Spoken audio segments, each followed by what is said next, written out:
வணக்கம் தமிழ் கோயில் நேர்களே. சன் டிவியில் டிஆர்பி ரேட்டிங்கில் நல்ல இடத்த பிடிச்சிருக்க சீரியல் தான் எதிர்நீச்சல் தொடர்கிறது. இந்த சீரியலில் ஜனனி ரோலில் அருமையாக நடிச்சிட்டு இருக்கிற பார்வதி அவங்கள பற்றின தெரியாத நிறையா சுவாரஸ்யமான விஷயங்கள் இந்த வீடியோவில் பார்க்க போகிறோம்.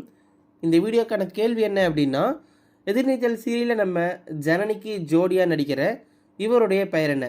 சீரியல் கதாபாத்திரத்தின் பெயர் தெரிஞ்சால் மறக்காமல் கீழே கமெண்ட் பாக்ஸில் பதிவு பண்ணுங்கள். ஜனனியாக நடிக்கிற இவங்களுடைய முழு பெயர் பார்த்திங்கன்னா பார்வதி வெங்கட்ராமன். இவங்க கோயம்புத்தூரில் பிறந்திருக்காங்க.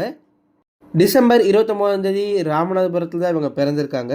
அது மட்டும் இல்லாமல் இவங்களுடைய ஸ்கூலிங் பார்த்திங்கன்னா கோயம்புத்தூரில் இருக்கிற அல்வேனியா ஸ்கூலில் படிச்சிருக்காங்க. இவங்களுடைய காலேஜும் பார்த்திங்கன்னா ஹிந்துஸ்தான் காலேஜில் பிகாம் பண்ணியிருக்காங்க. அதுக்கப்புறமா இவங்களுக்கு ஐடியில் வேலையும் கிடச்சிருக்கு. ஸோ அதில் பேங்கிங் செக்டர் லைனில் அவங்க வேலையும் பார்த்துருக்காங்க. அது மட்டும் இல்லாமல் இவங்க ஒரு சூப்பரான ஆங்கரும் கூட. ஏகப்பட்ட ஷோஸ் பார்த்திங்கன்னா இவங்க ஹோஸ்ட் பண்ணியிருக்காங்க. முக்கியமாக நிறைய செலிப்ரிட்டிஸ் இவங்க இன்டர்வியூ எடுத்திருக்காங்க. குறிப்பாக சொல்லணும் அப்படின்னா கமல், தனுஷ், சிம்பு, அதர்வா, சிவகார்த்திகேயன், அர்ஜுன் தாஸ் அப்படின்னு சொல்லிட்டு எக்கச்சக்கமான திரைப்பிரபலங்களை இவங்க இன்டர்வியூ எடுத்து வைரலும் ஆனாங்க. அதில் ஒரு முக்கியமான விஷயம் என்ன அப்படின்னா, அர்ஜுன் தாஸ் அவர்கள் இவங்களுக்கு ப்ரப்போஸ் பண்ணுற மாதிரியான ஒரு விஷயமும் அந்த ஷூட்டிங் ஸ்பாட்டில் நடந்துச்சு. ஸோ அதையும் பார்த்திங்கன்னா நான் மறக்கவே மாட்டேன் அப்படிங்கிறத சொல்லி நம்ம பார்வதி அவர்கள் சொல்லியிருந்தாங்க. இவங்க எடுத்த ஷோஸ் அப்படின்னு சொல்லணுன்னா வணக்கம் தமிழா, அதுக்கப்புறம் ஒரு காதலின் புது பயணம், இப்படிங்கிற ஷோஸ் எல்லாமே இவங்களுக்கு மக்கள் மத்தியில் ஒரு நல்ல அடையாளத்தை கொடுத்தது அப்படின்னு சொல்லலாம். முக்கியமாக தேவயானி அவர்களோடு சேர்ந்து புது புது அர்த்தங்கள் அப்படிங்கிற சீரியலில் தேவயானி அவர்களுக்கு மருமகளாக நடிச்சிருந்தாங்க. ஸோ என்னுடைய வாழ்க்கையில் நான் ரொம்ப ரொம்ப சந்தோஷமாக இருந்த நாட்கள், நான் மறக்க முடியாத நாட்கள் அப்படின்னா நான் தேவயானி அவர்கள் கூட இருந்த நாட்கள் தான் அப்படின்னு சொல்லிட்டு அவங்கள பற்றியும் பெருமையாக பேசியிருந்தாங்க. நான் அவங்கள தேவு அப்படின்னு சொல்லி தான் கூப்பிடுவேன். ஏன்னா அந்த அளவுக்கு எனக்கு அவங்கள ரொம்ப பிடிக்கும். ஏன் அப்படின்னா அவங்க என்கிட்ட இந்த சீரியல் ஷூட்டிங் ஸ்பாட்டில் ரொம்ப ரொம்ப ஜாலியாக நடந்துக்குவாங்க. என் மேலே ரொம்ப பாசமாக இருப்பாங்க. எனக்காக சமைச்சு கொண்டு வந்து சோறில் ஊட்டியில் விடுவாங்க. அதனால் எனக்கு அவங்கள ரொம்ப பிடிக்கும் அப்படின்னு சொல்லிட்டு தேவயானி அவர்களை பற்றி ரொம்ப பெருமையாக பேசியிருந்தாங்க. முக்கியமாக அவங்க எனக்கு ஒரு பெரிய ரோல் மாடல் அப்படின்னு தான் சொல்லி ஆகணும்.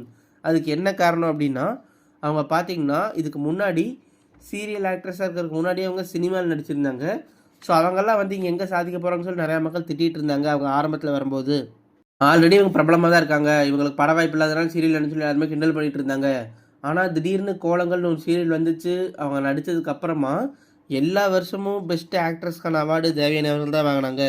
அந்த சீரியலுடைய தரத்தையே உயர்த்திட்டாங்க அப்படின்னு தான் சொல்லி ஆகணும். அந்த அளவுக்கு தேவயானி அவர்கள் சூப்பராக நடிச்சிருப்பாங்க. அந்த கோலங்கள் சீரியலில் ஒவ்வொரு கதாபாத்திரமே பேசப்பட்டுச்சு. அதனால எனக்கு அவங்க ரொம்ப பிடிக்கும். அவங்ககிட்ட நிறைய விஷயங்கள் நான் கற்றுக்கிட்டேன் இந்த புது புது அர்த்தங்கள் சீரியல் நடிக்கும்போது. அது மட்டும் இல்லாமல் 3 முடிச்சு சீரியல் நடிக்கிற சூர்யா அவர்கள், அதாவது நியாஸ் அவர்களும் பார்த்திங்கன்னா அதில் நடிச்சிருப்பாங்க புது புது அர்த்தங்களில். ஸோ எங்களுக்குள்ளே நல்ல கனெக்டிங் பாண்டிங்லாம் இருந்துச்சு அப்படின்னு சொல்லிட்டு அவரை பற்றியும் பேசியிருந்தாங்க. ஸ்டார்டிங்கில் எனக்கு எதிர்நீச்சல் சீரியல் நடிக்கும்போது ரொம்பவே பயமாக இருந்துச்சு. காரணம் என்ன அப்படின்னா, எனக்கு முன்னாடியே ஜனனியா மதுமிதா அவர்கள் எதிர்நீச்சல் சீசன் 1 நடிச்சிருந்தாங்க. ஸோ அந்த மதுமிதாவுக்கும் எக்கச்சக்க ஃபேன்ஸ் இருந்தாங்க ஜனனி கதாபாத்திரத்துக்காகவே. இப்போ மறுபடியும் மாற்றுறாங்க, என்னை மக்கள் ஏற்றுக்குவாங்களா இல்லை திட்டுவாங்களான்னு சொல்லி பயந்துகிட்டே இருந்தேன். ஆனால் ஸ்டார்டிங்கில் கொஞ்ச நாள் எல்லாருமே மதுமிதா தான் பிடிச்சது, மதுமிதா நல்லாகுன்னு சொல்லி நிறையா கமெண்ட் பண்ணிகிட்டே இருந்தாங்க. பட் போக போக அது எல்லாமே மாறிடுச்சு. இப்போ மக்கள் என்னை ஏற்றுக்க ஆரம்பிச்சிட்டாங்க. எனக்கு நிறைய பேர் மெசேஜ் பண்ணுறாங்க. எனக்காக என்னுடைய பேரில் ஃபேன்ஸ் பேஜ் எல்லாம் சோஷியல் மீடியாவில் ஓப்பன் பண்ணி என்னுடைய ஃபோட்டோஸ், வீடியோஸ் அதெல்லாம் போட்டு என்னை பயங்கரமாக செலிப்ரேட் பண்ணுறாங்க. எனக்காக நேரம் எடுத்து பார்த்திங்கன்னா மெனக்கெட்டு நிறைய விஷயங்கள் எடிட் பண்ணி போடுறாங்க. அதெல்லாம் எனக்கு ரொம்ப பிடிச்சிருக்கு அப்படின்னு சொல்லிட்டு நம்ம பார்வதி அவர்களும் சொல்லியிருந்தாங்க. இந்த சீரியலில் என் கூட நடிக்கிற எல்லா ஆர்டிஸ்ட்டுமே பார்த்திங்கன்னா எனக்கு பக்கபலமாக இருக்காங்க. ஹரிப்பிரியாவாக இருக்கட்டும், இல்லை பிரியதர்ஷினியாக இருக்கட்டும், இவங்க எல்லாருமே எனக்கு பயங்கரமாக சப்போர்ட் பண்ணுறாங்க. எனக்கு எப்படி நடிக்கணும்னு சொல்லி கொடுத்தாங்க, என்னெல்லாம் பண்ணக்கூடாதுன்னு சொல்லி கொடுத்தாங்க. ஏன்னா நான் ஆங்கராக இருந்தனால எப்போவுமே சீரியல் ஆக்ஷன் சொன்னதுக்கப்புறமா டக்குன்னு கேமராவை பார்ப்பேன். எனக்கு அங்கே விஜேவாக இருந்ததெல்லாம் பழகிடுச்சு. ஆனால் இப்போ நீ ஒரு ஜனனி, இதெல்லாம் பார்க்கக்கூடாது, கேமராவை பார்க்காது அப்படின்னு சொல்லிட்டு எனக்கு ஆரம்பத்தில் நடிக்க ரொம்ப கஷ்டமாக இருந்துச்சு. ஆனால் இப்போ நான் நல்லாவே நடித்து பழகிட்டேன். நான் இப்போ சூப்பராக நடிக்கணும்னு சொல்லி நிறைய பேர் என்னை பாராட்டுறாங்க. திருச்செல்வம் சாருக்கு நான் ரொம்ப ரொம்ப நன்றி சொல்லணும். ஏன்னா இந்த வாய்ப்பு நிறைய பேர் இதுக்காக ட்ரை பண்ணியிருக்காங்க, ஆடிஷன் அட்டன் பண்ணியிருக்காங்க. கடைசி எனக்கு இந்த வாய்ப்பு கிடச்சா நான் மறக்கவே மாட்டேன் அப்படிங்கிறதாவும் சொல்லியிருந்தாங்க. அந்த அர்ஜுன் தாஸ் பற்றி சொல்லும்போது ஒரு தடவை மாஸ்டர் ஆடியோ லான்ச் நடந்துச்சு. ஸோ அந்த சமயத்தில் தான் பார்த்திங்கன்னா அர்ஜுன் தாஸ் வந்திருந்தார். அப்போ தான் அவர் மேடையில் இருக்கும்போது நீங்கள் எப்போவுமே இவ்வளோ ஸ்ட்ரிக்டாக தான் இருப்பீங்களா அப்படின்னு சொல்லி கேட்டதுக்கு, இல்லை நான் ஜாலியான டைப் தான், ஓகே உங்களை நான் வில்லனாக தான் பார்த்துருக்கோம், நீங்கள் யாருக்கா ப்ரப்போஸ் பண்ணுறான்னு சொல்லி கேட்கும்போது டக்குன்னு அவர் நம்ம விஜய் பார்வதி, அதாவது ஜனனி நடிக்கிற இவங்களுடைய கையை பிடிச்சி அவர் ப்ரப்போஸும் பண்ணியிருப்பார். ஸோ அதை நான் என் லைஃப்பில் மறக்கவே மாட்டேன். அர்ஜுன் தாஸ் அப்படிங்கிறவர் நிறைய பேருக்கு க்ரஷ்ஷாக இருந்திருக்காங்க. ஏன்னா அவருடைய வாய்ஸுக்கே நிறைய ஃபேன் பேஸ் இருக்குது அப்படின்னு தான் சொல்லணும். அந்த வகையில் அவர் எனக்கு ப்ரப்போஸ் பண்ணது நான் என் லைஃப் டைமில் மறக்க மாட்டேன் அப்படின்னு சொல்லிட்டு ரொம்பவே சந்தோஷமாக அந்த இன்டர்வியூவில் சொல்லியிருந்தாங்க. இப்போவும் எதிர்நீச்சல் கதைக்கிழமை ரொம்ப சுவாரஸ்யமாக போயிட்டுருக்கு. நம்ம சக்தி அப்புறம் ராவணன் இவங்களுக்குள்ள இருக்கிற சண்டை மூலிமா சக்தி ராவணன் அடித்து போட்டு மறுபடியும் வராரு. ஆனால் ராவணன் கண்டிப்பாக மறுபடியும் ரிவெஞ்ச் பழி வாங்குவார். அதுவும் ரொம்ப சுவாரஸ்யமாக போக போகுது, நீங்கள் பார்த்துட்டே இருங்க. ஆதி குணசேகரனுடைய எல்லா திட்டமுமே வேஸ்ட்டாக தான் போக போகுது அப்படின்னு சொல்லிட்டு இந்த மாதிரி சீரியல் கதை போயிட்டுருக்கு. எனக்கு இந்த சீரியல் நடிக்கும்போது பெரிய பயமாக இருந்தது, கஷ்டமாக இருந்த விஷயம் என்ன அப்படின்னா, என் கூட நடிக்கிற எல்லா ஆர்டிஸ்ட்டுமே சீரியல் ஆர்டிஸ்ட் ரொம்பவே சீனியராக இருக்காங்க. அதாவது நம்ம பிரியதர்ஷினி, ரேணுகா ரோல் நடிக்கிறவங்களா இருக்கட்டும், இல்லை நந்தினி ரோல் நடிக்கிற ஹரிப்பிரியாவாக இருக்கட்டும், இதுக்கு முன்னாடி நடித்த கனிகாவாக இருக்கட்டும், இவங்க எல்லாருமே பார்த்தீங்கன்னா என்னோட சீனியர் ஆர்டிஸ்ட், எல்லாமே சூப்பராக நடிக்கிறவங்க. இப்போ அழுகிற சீன் வேணும் அப்படின்னா டக்குன்னு அவங்க எல்லாருமே அழுதுருவாங்க. இல்லை கோபமாக பேசணும் சிரிக்கணும் அப்படின்னா அதுக்கும் அவங்க டக்கு டக்குன்னு பண்ணிடுவாங்க. ஆனால் எனக்கு ஸ்டார்டிங்கில் அதெல்லாம் ரொம்ப ரொம்ப கஷ்டமாக இருந்துச்சு. எப்படா இந்த அளவுக்கு நடிக்கிறாங்க தத்ரூமான்னு சொல்லி யோசிச்சுட்டு இருந்தேன். ஆனால் போக போக நான் பழகிட்டேன். இதுக்காக நிறைய ட்ரைனிங் எடுத்துகிட்டேன், நிறைய நான் கஷ்டப்பட்டேன் அப்படின்னு சொல்லிட்டு நம்ம விஜய் பார்வதி அவர்கள் சொல்லியிருந்தாங்க.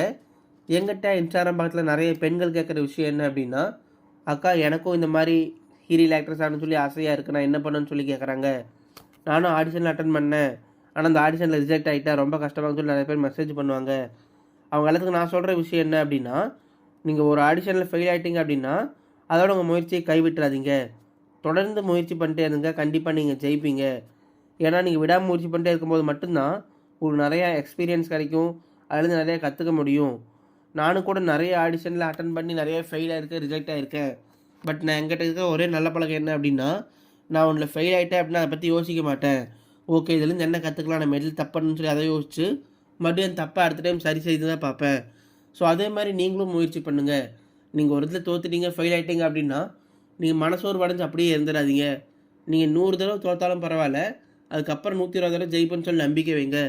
கண்டிப்பாக உங்களாலையும் ஜெயிக்க முடியும் அப்படின்னு சொல்லி பேசியிருந்தாங்க. எனக்கு வந்து பார்த்திங்கன்னா அடுத்ததாக சீரியலில் ரொம்ப ரொம்ப கஷ்டமான சீன்ஸ் எல்லாம் வரணும். அது மட்டும் இல்லாமல் எனக்கு வித்தியாசமான கதாபாத்திரம் நடிக்கணும்னு சொல்லி ரொம்ப ஆசை. நானே இரட்டை வேடங்கள் நடிக்கணும்னு சொல்லி எனக்கு ரொம்ப ஆசை.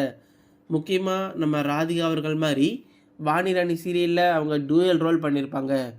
ஒரு இதில் ஃபுல்லாக சிட்டிகளாக வருவாங்க, ஒரு இதில் ஃபுல்லாக வில்லேஜ்களாக வருவாங்க. அது ரெண்டுக்குமே அவங்க டிஃப்ரெண்ட்டும் காமிச்சிருப்பாங்க. சிட்டிகளாக இருக்கும்போது அவங்க பேசுகிற விதம், நடந்துக்கிற ஸ்டைல் எல்லாமே பார்த்திங்கன்னா ரொம்ப ரிச்சாக இருக்கும். அதே மாதிரி வில்லேஜ்களாக இருக்கும்போது அங்கே எப்படி ஒரு கிராமத்து பெண் இருப்பாங்களோ அவங்களுடைய நடை, அவங்களுடைய உடல் பாவம் சொல்லிட்டு அதை எடுத்து அப்படியே நடிச்சிருப்பாங்க. எனக்கு அவங்களும் பார்த்திங்கன்னா பெரிய ரோல் மாடல் தான். இப்போ கூட அவங்க சமீபத்தில் நடித்த அந்த தாய் கிழவி படத்தில் கூட ரொம்ப வயசான கெட்ட போட்டு நடிச்சிருப்பாங்க. எனக்கு அதை பார்த்து ரொம்ப ஆச்சரியமாக இருந்துச்சு. இவங்க இந்த வயசுலேயும் இப்படி ஓடிட்டே இருக்காங்களே, பயங்கரமாக உழைக்கிறாங்களே, அப்போ நம்மளும் நிறைய முயற்சி பண்ணோம் அப்படின்னு சொல்லிட்டு ராதிகா அவர்கள்கிட்ட நிறைய விஷயத்தை நான் கற்றுக்கிட்டேன் அப்படின்னு சொல்லிட்டு அவங்கள பற்றியும் பேசியிருந்தாங்க. சரி நீங்கள் சொல்லுங்கள், உங்களுக்கு எதிர்நீச்சல் சீரியலில் நடிச்சிட்ருக்கிற ஜனனி அதாவது பார்வதி அவர்களை எவ்வளோ பிடிக்கும், இல்லை எதிர்நீச்சல் சீரியலில் வேறு எந்த கதாபாத்திரம் உங்களுக்கு ரொம்ப பிடிக்கும் அப்படிங்கிறதையும் கமெண்ட்டில் சொல்லுங்கள். அது மட்டும் இல்லாமல் இந்த வீடியோடைய ஆரம்பத்தில் கேட்ட மாதிரி ஜனனிக்கு ஜோடி நடிக்கிற இவருடைய கதாபாத்திரத்தின் பெயர் என்ன சீரியலில் தெரிஞ்சால் கமெண்ட்டில் சொல்லுங்கள். நம்ம சேனலில் தொடர்ந்து சீரியல் நடிகர் நடிகையுடைய பயோகிராஃபி பார்த்துட்டு வரோம். அந்த வகையில் அடுத்ததாக எந்த நடிகர் நடிகையோட பயோகிராஃபி வேணுங்கிறது கமெண்ட்டில் சொன்னீங்க அப்படின்னா நாங்கள் அந்த பயோகிராஃபி உங்களுக்காக அப்லோட் பண்ணுவோம். இது மாதிரியான serial, cinema, Bigg Boss updates எல்லாம் உங்களுக்கு டெய்லி வேணும் அப்படின்னா இப்போவே நம்மளுடைய தமிழ் குயின் சேனலை சப்ஸ்கிரைப் பண்ணி பக்கத்தில் இருக்கிற பெல் ஐக்கானை கிளிக் பண்ணி ஆல் அப்படிங்கிறத செலக்ட் பண்ணிக்கோங்க. அப்போ தான் நாங்கள் போகிற டெய்லி வீடியோ உங்களுக்கு நோட்டிஃபிகேஷனாக வரும். தேங்க்யூ.